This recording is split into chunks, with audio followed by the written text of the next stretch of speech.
The Mortgage Minute today being brought to you by our friends at Geneva Financial. When you're ready for that next home loan, Geneva's got the programs and the products. You make the call.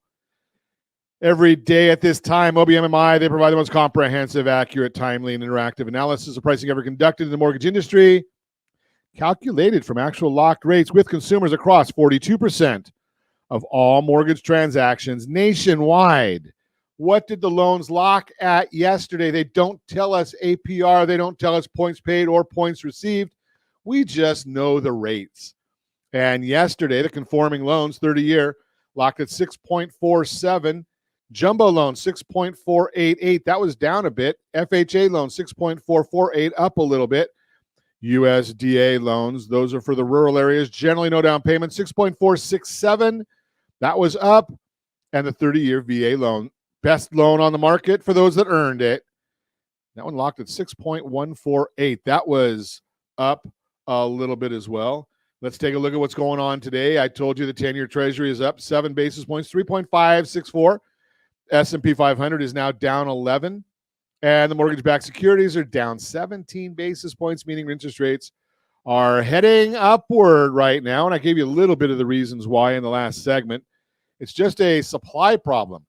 The banks are putting bonds on the market. The Treasury is putting bonds on the market. Got more supply than demand. Prices go down, and the yield goes up. That part of it's mathematics.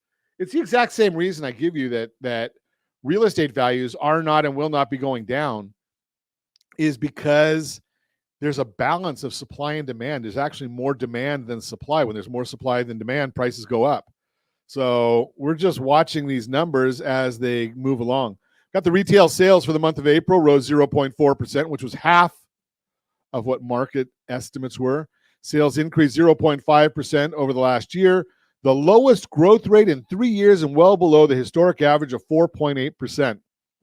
More indication of us heading to recession. After adjusting for inflation, though, the story is far worse. Real estate sales fell 4.2% over the last year, the sixth consecutive year-over-year decline. However, core retail sales, which strips out automobiles, gasoline, building materials, and food services, rebounded 0.7% last month, which was well above the 0.4% expected. There were negative revisions the previous 2 months, however, tempering this gain. March core retail sales were revised lower by 0.1%, and February was revised lower by 0.5%. Core retail sales is important as it is imputed into the GDP numbers. The jump in core sales added some pressure to the bond market, but bonds have gained back some of the losses of as the market digests some of the revisions. New York Fed released their household debt and credit card report, showing the delinquencies moved higher in the first quarter and will probably get worse in the second quarter. This is not a good sign for the economy and typically precedes a downturn and a recession. The amount of outstanding credit card debt is now nearing $1 trillion. Make sure to give us a call if you've got any questions on that. Maybe you can use some of your equity to solve that problem. And we're just throwing that out there because we're seeing some folks going from, 3.5%, 4% loans, mortgages, going to a 7%, but they're able to get rid of their 20% credit card debt, 25% credit card debt, getting rid of their student loan debt, getting rid of their auto debt. It helps.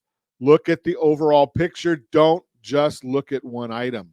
CoreLogic reported that rents rose 4.3% year over year in March, which is down from 5% in the previous report, showing that rents continue to decelerate on a year-over-year basis.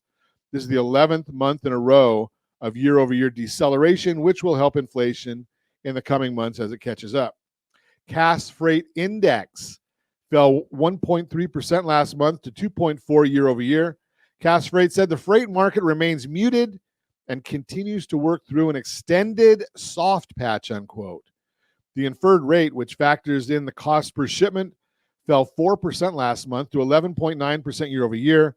Cass Freight said that fuel prices are transitioning from an inflationary factor to a deflationary one as we pass the anniversary of the fuel price spikes that followed Russia's invasion of Ukraine last year.